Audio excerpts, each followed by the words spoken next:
For game 3, we are headed back to Boston, and I too am going back to Boston. I'm going to take the home team here. I'll take the Celtics to win and cover at home.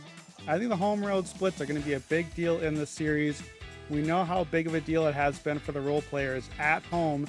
The Celtics others showed up in game 1, and then were mostly missing in game 2. Golden State's young guys, Jordan Poole, some of those other guys have been way better at home, not as good on the road. I expect free throws to be a big swing factor towards Boston. We also haven't really seen Golden State turn the ball over a whole lot, and Boston has had some issues. That's another area that I think swings a lot in the other direction here.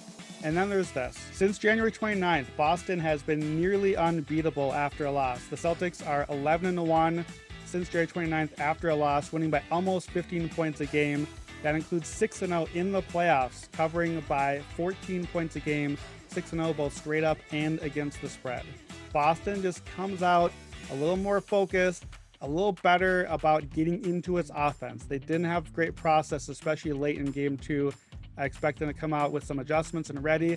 And on the flip side, Golden State tends to play a little overconfident after a win. After a playoff win so far, they're only 6-7 against the spread, including 3-6 the last 2 rounds. So they are not coming out great after a win, especially on the road. Golden State is only 2-5 ATS on the road after a playoff win so far this postseason. So I think the home road split swings this a lot in a series where things are very tight.